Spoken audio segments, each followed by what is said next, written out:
The first time I looked at Forge World, and I was like, oh, hey, cool, oh, holy, you guys did what?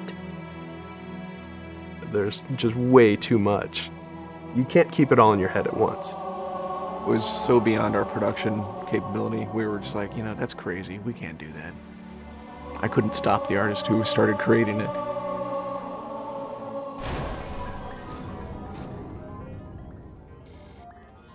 Forge is our editing tool that players can build their own maps. I mean, at its core, it's a map editor.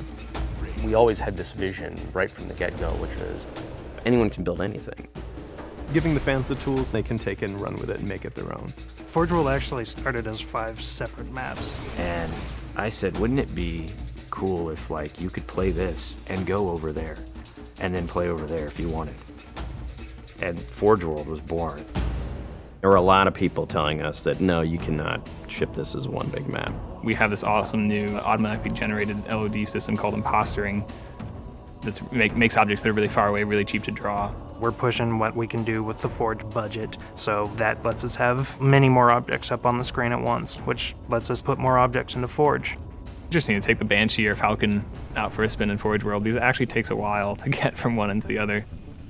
The second you come into this space, you should know that you're on Halo. Our old friend, the Forerunners, come back, because the Forerunners create all sorts of cool, interesting pieces of geometry.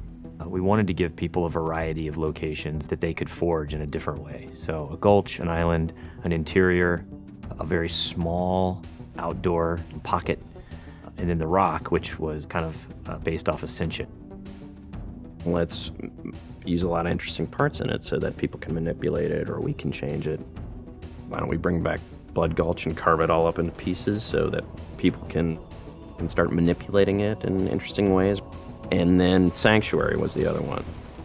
The Cage and Paradiso, that's just Chad and I playing with a map editor and actually building cool maps within Forge World. I mean, we were doing that exactly how the fans would do that.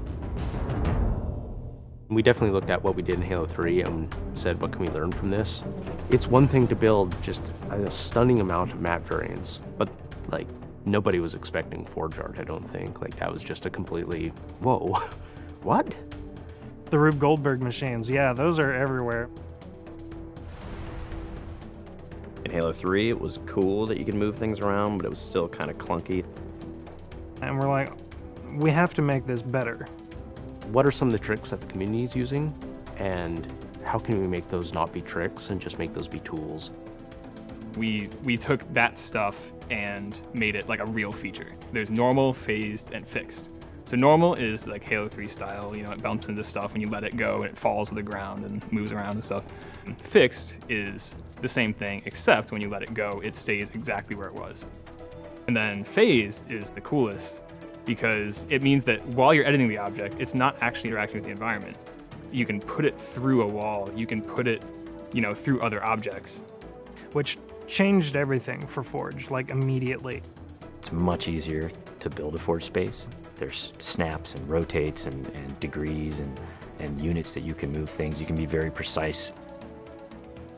The camera controls, it's actually really good for object placement because like little touches on the stick don't translate into really sudden jumpy movements. And then we also have a fine editing mode. You click the stick in and then your camera starts moving very slowly. You're not spending like 3 hours trying to get one block to line up directly to 3 other blocks. You can select individual objects and say, get rid of all the objects of this type. So if you're trying to get rid of all the spawn points on a map because you want to go and replace all the spawn points, you can do that.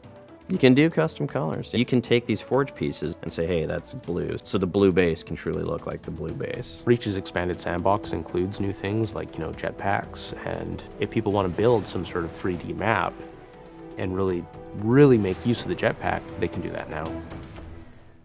Custom game options and Forge go together like peanut butter and jelly. You're able to do things with game types that people might not even expect.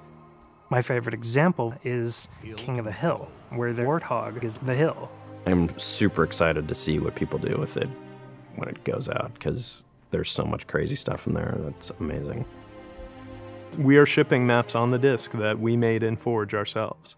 So The tools are there. If you have the time and the talent, you can make it. The community is just going to outstrip us and spank us.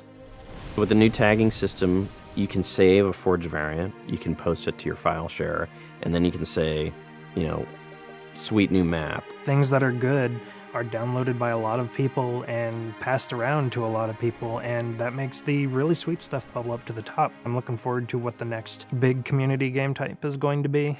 We realized that Reach was our swan song to Halo, and what better way to do that than to let people do what we've been doing all along, which is creating new cool maps. It's nice to go out with a bang, and this is a pretty big one.